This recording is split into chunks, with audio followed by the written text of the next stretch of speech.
Halo, selamat malam. Halo, selamat malam.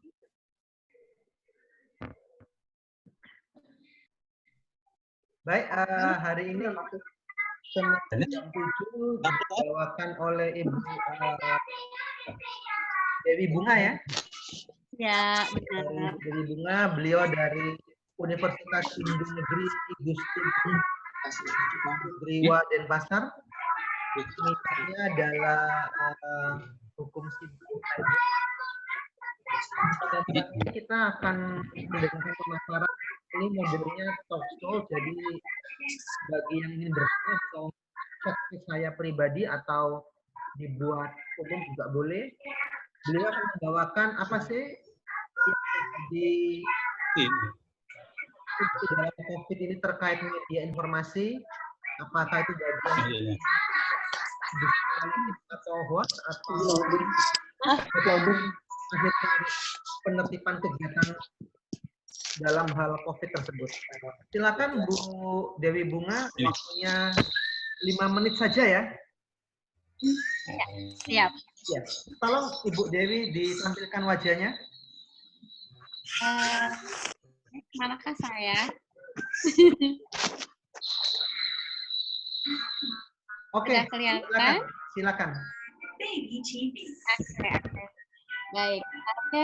Pertama selamat malam. Terima kasih buat Bapak, Ibu, rekan-rekan yang hari ini sudah bisa bergabung. Yang pertama. Enggak usah dah. Yang pertama saya mengucapkan bela sungkawa yang mendalam buat para pahlawan kita yang gugur dari petugas medis, baik itu dokter maupun dari perawat dan juga yang pasien yang tidak dapat tertolong. Yang ngemut ini siapa yang ngemut? Jadi kalau kita bicara masalah COVID, kita bicara masalah corona ini kan kita memanfaatkan sosial media. Jadi dengan memanfaatkan sosial media ini ada beberapa keuntungan yang pastinya dan juga termasuk juga beberapa hal yang perlu kita waspadai di sini. Nah, kalau kita lihat sendiri penggunaan sosial media Indonesia ini kan nomor 4 di dunia setelah India, Amerika Serikat, dan Brasil. Nah, ternyata ini dimanfaatkan dengan sangat baik buat pemerintah. Tadi saya juga baru dapat link, kalau kemarin dari Kemenkes, kita sudah menggunakan update sosial media untuk perkembangan COVID di Indonesia. Tadi di Kementerian Agama juga sudah mengeluarkan WA resminya yang menyatakan informasi-informasi terkait dengan pelaksanaan agama pada wabah COVID ini. Nah, kemudian kalau kita lihat tadi ada banyak sekali informasi yang bisa digali. Kemudian juga untuk campaign pencarian dana APD yang saat ini masih sangat langka, itu sangat cepat sekali bisa tertanggulangi dengan adanya sosial media tadi. Nah, cuma kalau kita lihat ternyata sosial media ini dimanfaatkan juga untuk hal-hal yang kurang baik, misalnya penyebaran hoax terkait dengan COVID, bahkan sampai ada kegiatan-kegiatan dari para relawan yang digoreng dan dibawa ke isu-isu politik. Nggak ada wifi. Yang ini kan yang agak berat ya.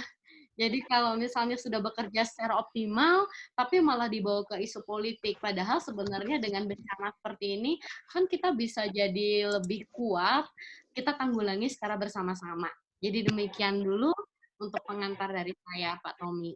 Ya, jadi saya lupa menyampaikan Bu Dewi Bunga sedang studi di UGM, Bu ya?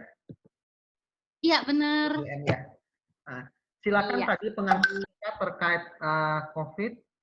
Beliau menulis hukum siber. Silakan mungkin dari Bu Yovita langsung, silakan. Ini ada Mas Mainara, Ibu Kadek, Ibu Nilu, banyak ini. Silakan. Ya. Silakan Bu Yovita atau Bu Suma, ini ada, Bu Desi, Pak Khairul. Silakan.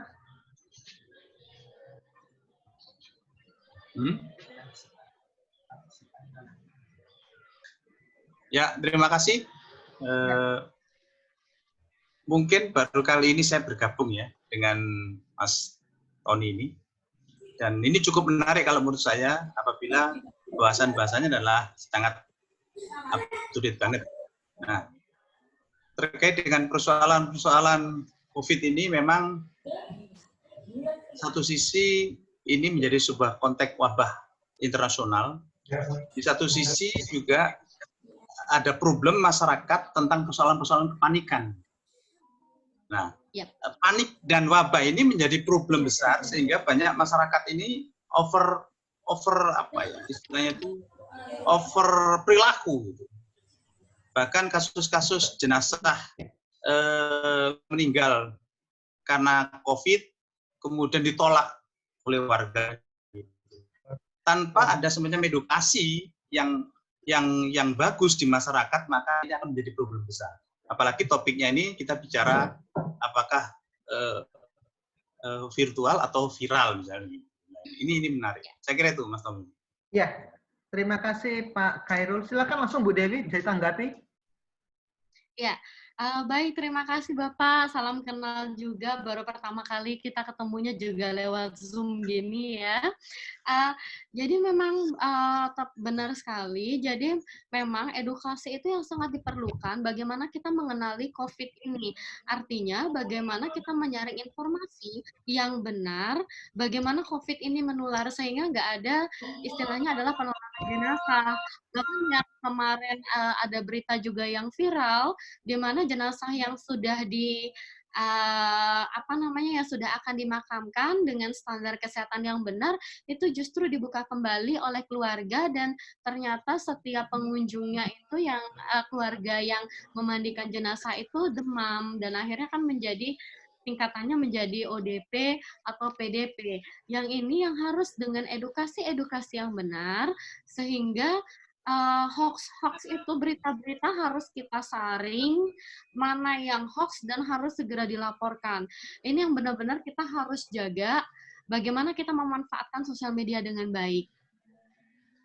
Oke, berarti tetap melalui sosial media, begitu ya Bu ya? Iya, Terus kalau menurut Bu Dewi sendiri, saya sambil menunggu pertanyaan dari para peserta, lebih berbahaya manakah COVID secara virtual atau aktual? Keduanya sebenarnya sama-sama berbahaya ya. Kan yang namanya COVID, keduanya sangat berbahaya. Jadi yang namanya COVID, namanya kita penyakit ya, kita yang masih baru mengenal dan belum tahu pengobatannya, vaksinnya belum, katakanlah belum ada, jelas kita harus waspada itu. Tapi bukan berarti kita juga yang harus panik berlebih. Cuma itu memang merupakan satu gejala psikologis kalau saya baca beberapa teman-teman literatur dari teman-teman psikolog, itu ada yang disebut dengan psikosomatis. Jadi dengan penyakit-penyakit yang sebenarnya timbul dari psikis kita. Jadi ketika kita baru baca tentang COVID, kemudian kita merasa, aduh kok saya serak ya, aduh kok saya tiba-tiba flu ya, apa saya COVID atau enggak ya? Nah seperti itu. Nah disinilah makanya tadi saringan informasi ini harus juga dengan benar yang kita terima dari agen-agen atau dari sumber-sumber yang benar juga. Nah, sekarang kan isu COVID ini bukan cuma isu kesehatan, tapi kita lihat jadi global. Seperti tadi, misalnya isu tentang hoax, kemudian isu apapun bisa jadi viral dengan sosial media, kemudian malah digoreng ke isu politik. Kemudian tadi ada juga yang barusan saya baca, ada oknum polisi juga yang ternyata mengadakan kegiatan resepsi dan akhirnya ada sanksi enggak. Jadi seperti itu ya. Jadi dua-duanya harus kita benar-benar kita jaga COVID yang secara fisik yang menyerang kesehatan kita juga kesehatan mental kita, gitu ya. Ya, baik. Terima kasih. Jadi semua sama berbahayanya. Pak Tommy. Ya. Tanya ya Pak Tommy. Silakan Bu Yovita, silakan. Ya, Bu Dewi, salam kenal, baru jumpa di Zoom ya. Iya, salam kenal juga. Memang untuk baik virtual maupun tidak, kita semua sebenarnya memang membutuhkan informasi mengenai COVID. Nah, persoalannya adalah bahwa masyarakat kita ini adalah masyarakat yang plural. Kadang informasi pun sampai kita nggak tahu nih mana yang benar, mana yang hoax. Ya. Mungkin Bu Dewi bisa memberikan solusi untuk mengatasi atau bagaimana cara untuk bisa memfilter penyebaran berita yang hoax. Lalu kemudian jika ada lembaga yang harus bertanggung jawab dalam hal ini, itu kira-kira siapa sebaiknya supaya masyarakat juga tidak merasa ketakutan, karena kan kalau masyarakat juga merasa ketakutan lalu ada stres begitu atau tekanan psikologis, dan itu saya pikir juga tidak baik bagi daya tahan tubuh juga. Mungkin ada solusi mengenai ini, Bu Dewi. Ya, baik. Terima kasih, Bu Yovita. Jadi yang pertama yang harus kita lakukan, follow kalau kita pakai sosial media ya, atau apakah itu Instagram atau Facebook, kita follow IG yang memang sumbernya jelas. Jadi misalnya IG Kemenkes atau IG tentang berita. Jadi ada beberapa misalnya seperti Liputan 6, kemudian ada banyak sih sebenarnya, Kompas. Bahkan sebenarnya saya juga ikut follow juga di Lambe Turah ya. Jadi kalau saya di Lambe Turah pun kan itu ada beberapa berita yang di-share. Nah, di situ saya agak suka kepo nih sama komentar-komentar. Ini kira-kira hoax apa enggak ya? Terus masyarakat gimana ya pandangannya? Nanti implikasinya gimana ya? Karena kalau kita lihat sekarang, sebenarnya apapun di sosial media itu bisa menggiring opini. Bahkan kemarin ada sedikit yang kacau ya antara si kaya dengan si miskin itu ya, yang pernyataan yang sebenarnya ya sudah, jangan terlalu dibesarkan. Fokus kita adalah bagaimana penanggulangan, bagaimana kita edukasi, bagaimana kita melindungi diri. Jadi solusinya ya kita harus yang pertama kita follow IG yang benar, jadi sumber-sumber berita yang benar. Yang kedua kita filter, kita baca lagi, itu kira-kira benar nggak ya? Itu masuk akal nggak ya? Jangan disebar dulu. Jadi kita baca dulu, kalau misalnya sekiranya kayaknya nggak bener ya gitu, ya nggak usah disebar lagi gitu. Dan saya suka sama beberapa influencer ya, beberapa teman juga saya di sosial media itu bagus bagaimana membangkitkan semangat. Jadi kalau kemarin kita beritanya adalah tentang COVID tuh, aduh sekian meninggal dunia, jadi beritanya agak serem-serem ya, sampai akhirnya kita nambah stres. Nah sekarang kan kita sudah mulai, kemarin sudah banyak teman-teman yang bergerak di bidang medical ya, itu memberikan solusi, ayo kita angkat berita-berita yang ternyata sembuhnya banyak loh. Jadi itu kan memberikan harapan buat kita.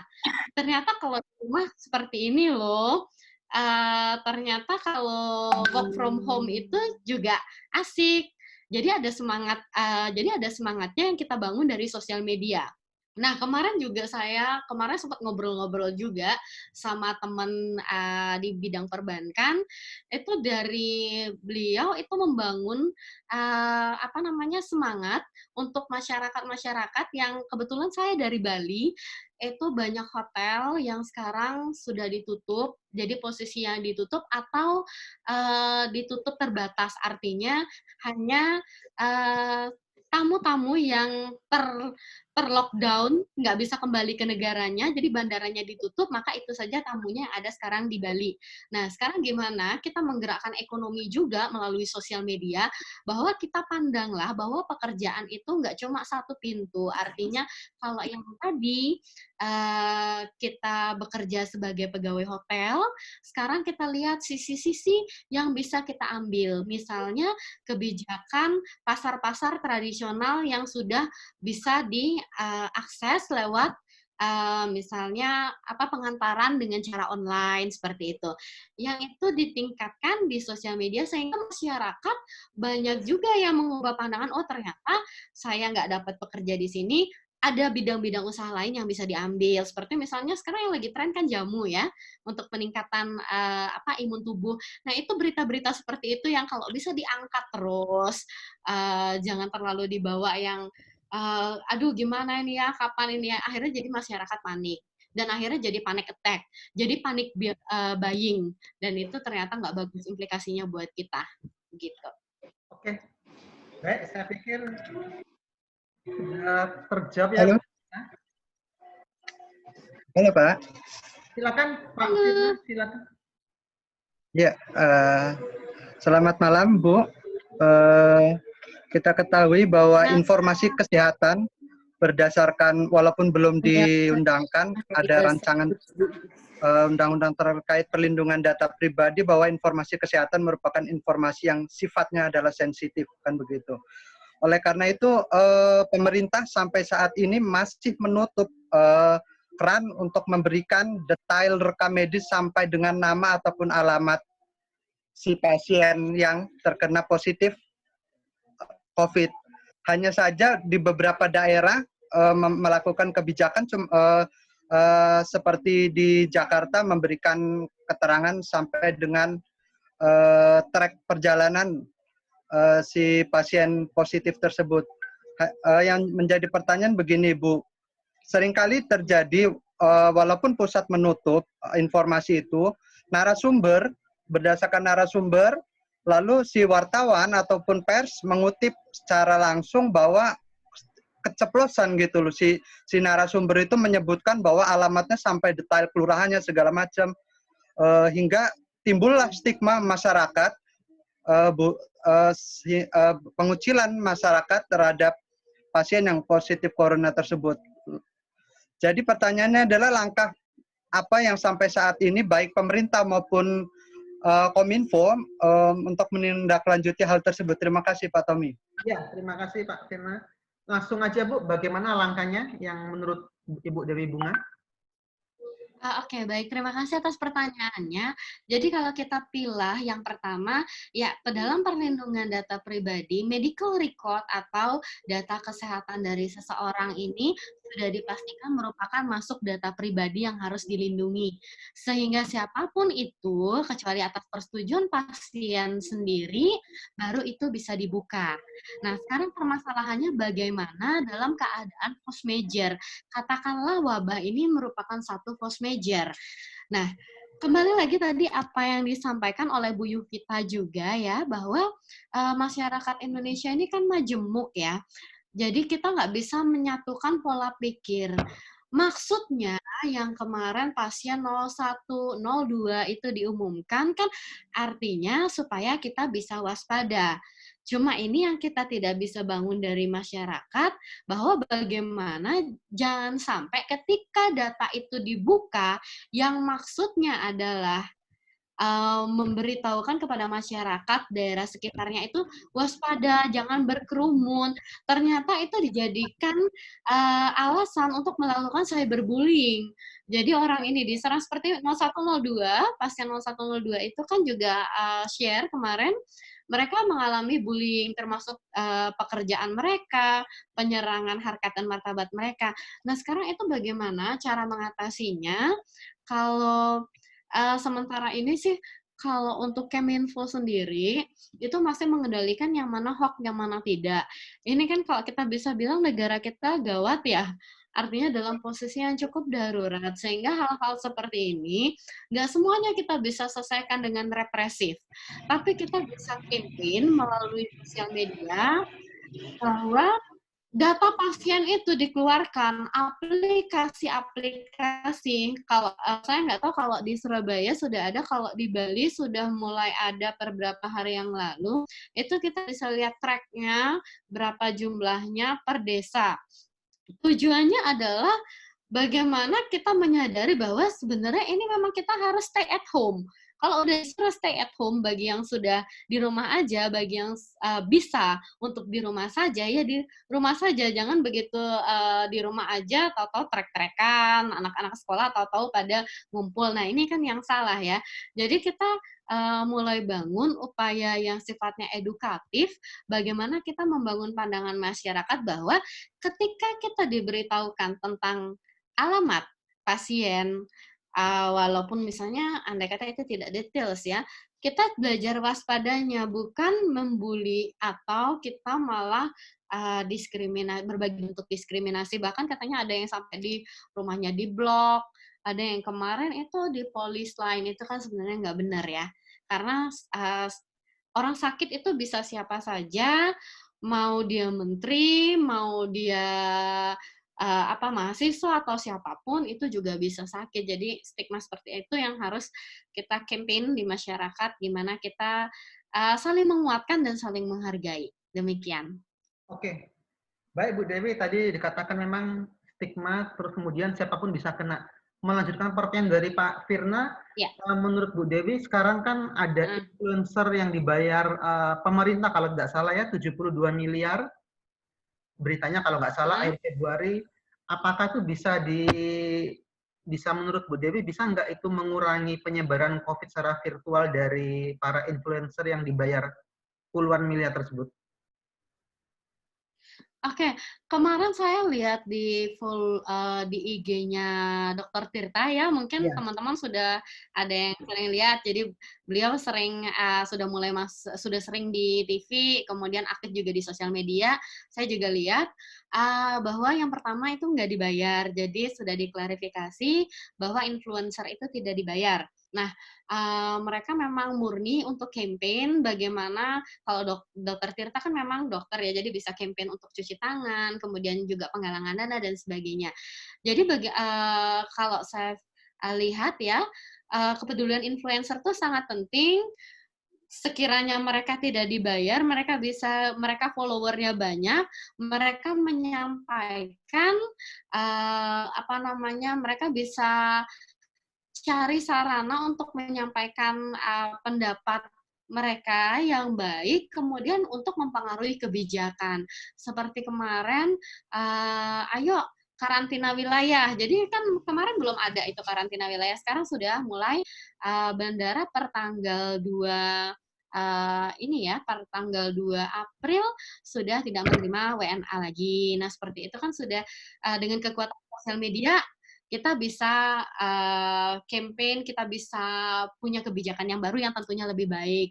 Seperti kemarin yang namanya kebijakan trial dan error itu bisa terjadi kapan aja dan itu nggak perlu kita goreng lagi ke isu politik. Jadi seperti kemarin tiba-tiba ada pasar murah yang akhirnya malah menimbulkan kerumunan. Padahal sebenarnya tujuannya kan untuk meringankan beban ekonomi dalam konteks terserang wabah ini. Jadi ya udah kita sama-sama aja, jangan dibawa kemana-mana, jangan dibawa ke isu politik. Sama-sama gimana sih caranya? Kita anggap ya, kita perang terhadap hal yang nggak kelihatan sebenarnya ya. Kita perang terhadap COVID, kalau kita mau disiplin, kalau kita mau yang di rumah aja, yang mampu membantu sharing secara ekonomi, saya yakin ini akan cepat berlalu. Tapi semakin kita nggak disiplin, ya semakin ini akan panjang dan tentunya dampak ekonominya yang akan berat, terutama di sektor-sektor yang menengah ke bawah. Demikian. Oke, baik. Silakan siapa lagi? Ini kayak Ibu Nilu kepingin bertanya. Silakan Mas Mainara, bisa? Langsung. Baik, terima kasih Pak Tommy. Iya, terima kasih Pak Tommy. Ibu Dewi Bunga, selamat malam dari Surabaya. Saya selain muridnya Pak Tommy juga bekerja di media.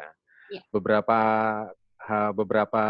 hari atau minggu bisa dikatakan sejak adanya corona ini, tempat saya selalu diberi pertanyaan dengan semacam klarifikasi atau semacam sebuah inquiry dari pendengar yang menanyakan apakah betul berita ini benar, apakah betul berita ini ada. Nah, terkadang pengguna sosial media, lalu pengguna sarana komunikasi WhatsApp dan apapun yang mereka pakai itu selalu bertanya dan menyertakan berita yang mereka ingin klarifikasi tadi. Nah, kebiasaan-kebiasaan seperti ini kemudian kami tanggapi dengan cara-cara yang sederhana. Katakanlah kita memanfaatkan kata-kata kunci untuk kita coba cari dari sumber yang berbeda. Betul seperti kata Bu Yofi tadi bahwa kita paling tidak bisa mendapatkan info dari sumber-sumber yang beragam, jadi tidak melulu jadi satu tempat.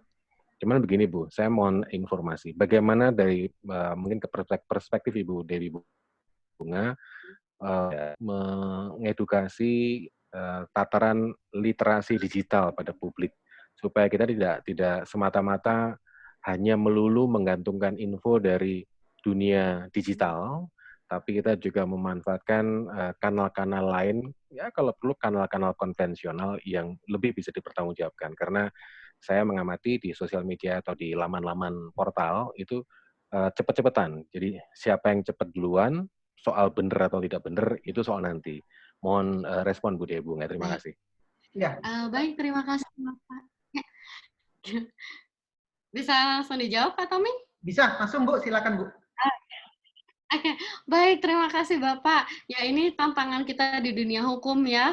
Kalau kemarin kita berita itu dengan konvensional, sekarang dengan kekuatan sosial media, bahkan ada yang disebut dengan warganet, atau apa ya kalau bahasa ininya, citizen journalism. Jadi siapa saja bisa memberikan berita, sehingga kita cepet-cepetan bahwa siapa yang bisa kasih berita yang cepat, maka ya itu akan sangat menyenangkan dan buat kita bangga ya sebagai netizen warga net. Tapi sekarang bagaimana dengan mekanisme hukumnya? Nah, sementara kalau misalnya kita lihat di aturan hukum sendiri ya, untuk hoax, kemudian untuk fitnah dan sebagainya itu kan bisa dipidana ya. Nah, cuma permasalahannya dalam kondisi seperti ini, saya sampaikan seperti tadi, kita nggak pidana kita tuh akan kita gunakan di belakang aja. Pidana kita tuh lebih baik kita gunakan di hal-hal yang sifatnya seperti yang saya pikir yang lebih urgent, misalnya kerumunan, penimbunan alat kesehatan, itu jauh lebih di sana. Kemudian kalau kita lihat, kita lebih mementingkan sarana-sarana edukatif tadi. Jadi bagaimana suatu berita itu, suatu media ini harus bertanggung jawab, ini dibangun dari etika jurnalistik tadi. Jadi bagaimana media ini memberikan yang tepat. Dan saya merupakan suatu hal yang sangat baik ketika banyak masyarakat yang confirm kemudian ke redaksinya, ke saluran resmi, apakah berita ini benar, karena itu sangat membantu. Jadi hal itu sangat membantu, kita nggak tahu arus informasi ini bisa datang dari segala arah, ketidakbenaran bisa datang dari segala arah, maka disitulah perlu peran banyak pihak untuk mengkonfirmasi benar nggak ini terjadi, benar nggak itu terjadi, gitu. Jadi kalau seperti yang kayak kemarin ada yang sampai ini juga yang cukup penting ya, kebetulan kita bisa diskusi di sini, jadi ada beberapa hal yang sebenarnya menjadi etika yang kita sebenarnya kalau secara hukum kita letterleh, aturannya memang tidak ada, tetapi secara etika, misalnya korban yang meninggal itu jangan di-share tanpa sensor yang seperti itu. Kemudian yang misalnya yang misalnya sudah mulai sesak dan akhirnya meninggal, itu jangan di-share seperti itu ya. Jadi disinilah etika-etika jurnalistik yang perlu kita terapkan, bukan hanya dari media, tetapi juga oleh masyarakat itu sendiri. Ya.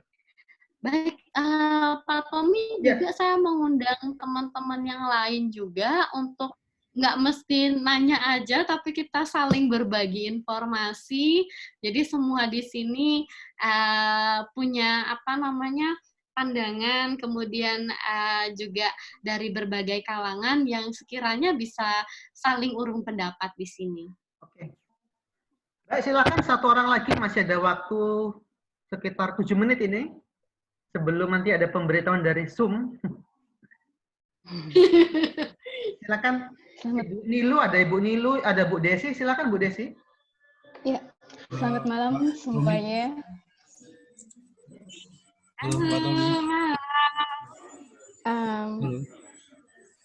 Oke, ini saya dulu atau Bapak dulu? Silakan Bu Desi, langsung aja. Oke, ya terima kasih kesempatannya. Selamat malam semuanya teman-teman yang ada di sini. Selamat malam Ibu Dewi Bunga. Saya sedikit share, ini topiknya hangat, COVID-19 jadi virtual. Jadi kebetulan saya kemarin dapat sebuah pertanyaan. Desi, saya baca berita di mana-mana, gitu ya. Tidak boleh kita tidak boleh berkumpul. Oke, saya benarkan. Tetapi ada di satu sisi, saya punya seperti komunitas ANA, anonim. Komunitas itu membantu teman-teman sesama peminum alkohol untuk berhenti minum.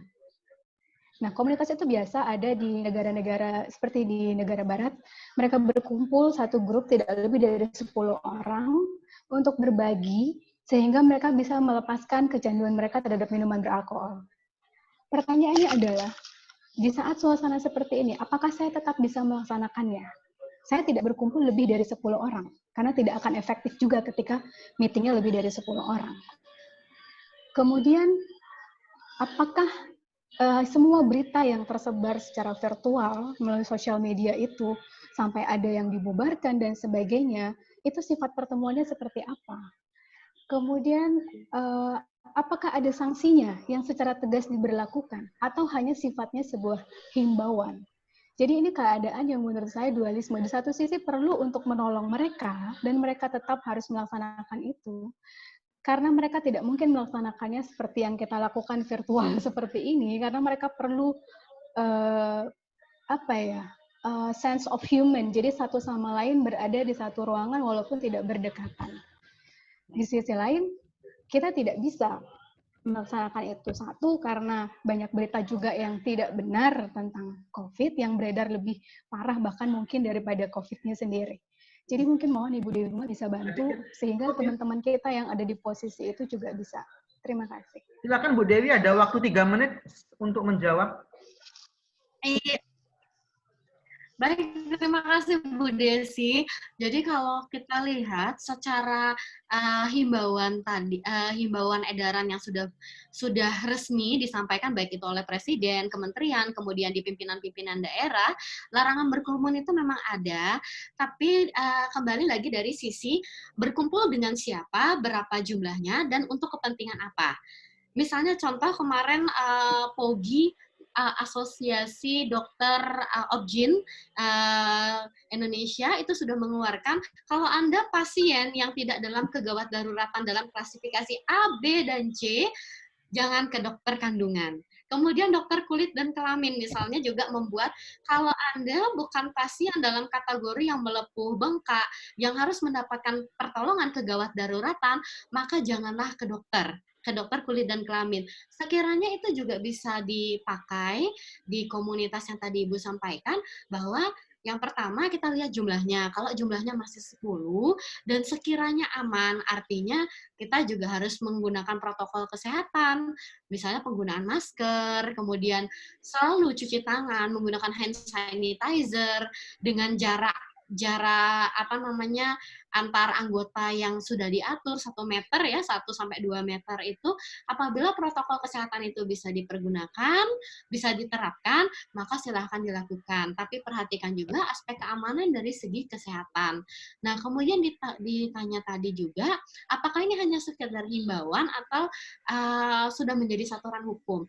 Di satu sisi ya menjadi satu himbauan, tapi di sisi lain hukum pidana kita di 212, 218 KUHP itu sudah dijelaskan bahwa harus ada ketika misalnya aparat negara atau pejabat negara kemudian melakukan pembubaran melawan aparat, termasuk tadi berkerumun itu ya, maka itu merupakan satu tindak pidana. Bahkan yang kita lihat, kalau kita bandingkan ya di Italia, hukum Italia itu menerapkan pasal pembunuhan terhadap orang yang masih berkerumunan yang sudah dibubarkan, itu digunakan pasal pembunuhan tadi. Jadi di satu sisi ya sifatnya adalah himbauan, di satu sisi ada aturan hukum yang bisa mempidana. Tapi jangan sampai di aturan hukum ini kita harus bangun kesadaran diri untuk oke, kita dapat kesempatan untuk stay at home di rumah aja, kita lakukan itu. Jadi hindarilah kerumunan demi keselamatan kita semua. Karena semakin kita nggak disiplin, semakin panjang kita berada di wabah ini. Karena di rumah itu ternyata capek juga. Ya, baik. Terima kasih Pak Tommy. Bu Dewi, kemudian ini ada yang menanyakan tapi memang terbatas waktu terkait Bu Yovita. Ada peran hukum, kemudian ada, Bu Yovita sudah menyampaikan salam sehat. Kita sini sehat. Sehat. Amin. Baik, sehat.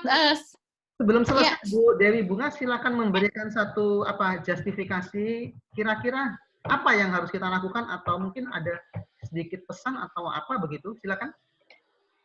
Baik, yang pertama bijaklah kita menggunakan sosial media. Artinya di tengah wabah ini, mari kita bersatu, sama-sama kita lawan musuh kita yang tidak terlihat ini. Kita gunakan sosial media untuk campaigns, saling menyemangati. Mungkin ada yang fisiknya tidak sakit, tetapi ternyata psikisnya yang sakit karena membaca berita-berita yang terlalu berlebihan. Kita punya tanggung jawab sosial untuk bantu mereka semua. Hoax bisa dipidana, tapi jangan sampai masuk ke sana. Yang perlu kita aktifkan adalah bagaimana membangun mental kita untuk membaca informasi yang benar, tidak meneruskan informasi yang salah, atau mungkin malah justru kita yang membuat informasi yang salah. Jangan sampai seperti itu. Jadi kita sama-sama kita masuk jadi agen-agen preventif. Jangan sampai hukum pidana itu adanya di depan. Jadi dia nanti aja di belakang. Yang penting kita sama-sama berusaha kita gunakan sosial media dengan bijak. Demikian Pak Tommy, terima kasih, dan juga rekan-rekan yang bergabung malam hari ini. Terima kasih atas perhatiannya, dan mohon maaf mungkin kalau ada yang kurang-kurang tadi, kita bisa lanjut di chat mungkin ya. Baik, terima kasih Pak Tommy. Baik, saya ucapkan terima kasih kepada seluruh peserta. Di sini ada 14, ada dari berbagai pulau ya, Bali, ada Lampung, ada Surabaya, ada dari Solo juga. Saya ucapkan terima kasih. Demikian tadi pemaparan dari Bu Dewi Bunga. Semoga bisa membawa kebaruan atau info terkait ilmu hukum tentu saja. Selamat malam. Terima kasih.